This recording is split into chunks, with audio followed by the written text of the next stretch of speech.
Hi friends, welcome to home foods and entertainment channel. ரொம்ப நாளைக்கு அப்புறம் நம்ம இப்போ ஒரு சமையல் வீடியோ பார்க்க போகிறோம். என்னென்னு பார்த்தீங்கன்னா, அரைக்கீரை கடையல் தாங்க. சிம்பிளாக பார்க்க போகிறோம். அது எப்படின்னு பார்க்கலான்னு வாங்க. அரைக்கீரையை ஃபஸ்ட்டு நல்லா வாஷ் பண்ணிவிட்டு ஒரு குக்கரில் சேர்த்துக்கோங்க. மண் தூசியெல்லாம் இருக்கும், அதெல்லாம் இல்லாமல் இருக்க நல்லா ஒரு 2-3 டைம் வாஷ் பண்ணி குக்கரில் ஆட் பண்ணிக்கோங்க.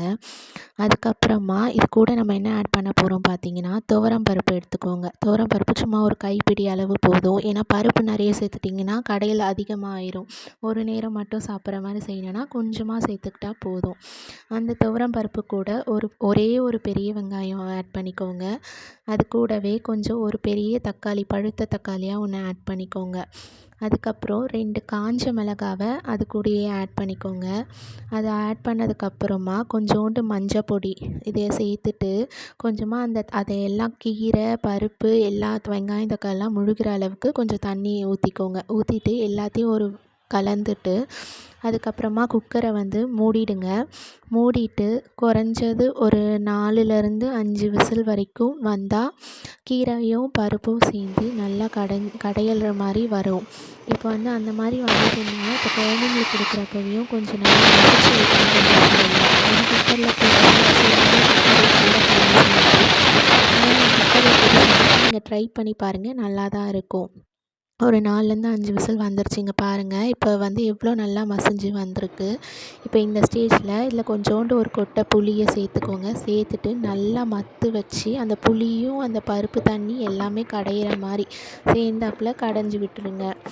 கடைஞ்சி விட்டதுக்கப்புறமா இப்போ நம்ம தாளிக்க போகிறோம். இப்படியேவும் சாப்பிட்டாலும் இதில் உப்பு ஆட் பண்ணி சாப்பிட்டாலும் நல்லா தான் இருக்கும். குழந்தைங்களுக்கு கொடுக்கறதுக்கு நல்லாயிருக்கும். இப்போ நம்ம பெரியவங்க சாப்பிட்றப்ப தாளித்து சாப்பிட்டா இன்னும் டேஸ்டியாக இருக்கும். இப்போ அதே குக்கரில் கொஞ்சமாக எண்ணெய் விட்டுட்டு தேவையான அளவுக்கு கடுகு ஆட் பண்ணிக்கோங்க. கடுகு பொரிஞ்சதும் கொஞ்சமாக ஒரு கைப்பிடி கருவேப்பிலை ஆட் பண்ணிக்கோங்க.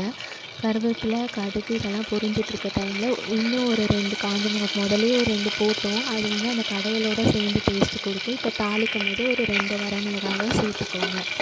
எல்லாத்தையும் நல்லா கலந்து விட்டுடுங்க. கலந்து விட்டுட்டு அதுக்கப்புறம் அது நல்லா பொரிஞ்சு வருது தெரியுதுங்களா? பொரிஞ்சு வரப்போ இப்போ நம்ம கடைஞ்சி வச்சோம்ல அந்த கீரை கடையலை அதோட ஊற்றிடுங்க. ஊற்றிட்டு நல்லா பாருங்கள் எவ்வளோ திக்காக இருக்குது. இப்போ ரொம்ப திக்காக இருக்குது, உங்களுக்கு வேண்டான்னா கொஞ்சமாக தண்ணி கூட சேர்த்துக்கலாம். தண்ணியாக சாப்பிட பிடிக்குன்றவங்க கொஞ்சம் தண்ணி சேர்த்துக்கலாம். இல்லை வேணாம் திக்காகவே சாப்பிட்லானாலும் அப்படியே சாப்பிட்லாம், நல்லா தான் இருக்கும். இப்போ இந்த சமயத்தில் கொஞ்சமாக தேவையான அளவு உப்பு சேர்த்துக்கோங்க. உப்பு உங்களோட டேஸ்ட்டுக்கு தகுந்த அளவு தான், அதனால தான் நான் அளவு சொல்லலை. உங்களுக்கு தேவையான அளவுக்கு உப்பு சேர்த்துக்கோங்க. இப்போ எல்லாத்தையும் நல்லா கலந்து விட்டுருங்க. கலந்து விட்டதுக்கப்புறம் கொஞ்சமாக கார மிளகாய் பொடி வீட்டில் அரைப்போம்ல அந்த கார மிளகாய் பொடியை லைட்டாக ஆட் பண்ணிக்கோங்க. ஏன்னா காஞ்ச மிளகாய் அந்தளவுக்கு காரம் கொடுக்காது. கொஞ்சம் தேவையான அளவு கார மிளகாய் பொடி ஆட் பண்ணிங்கன்னா அது நல்ல டேஸ்ட்டாக இருக்கும். இப்போ எல்லாத்தையும் கலந்து விட்டுட்டு நல்லா ஒரு 10 மினிட்ஸ் கிட்ட கீரை குழம்பு கொதிக்க விட்டுருங்க. சிலர் சொல்லுவாங்க கீரை கடையில் கொதிக்க விடக்கூடாதுன்னு சொல்லிட்டு.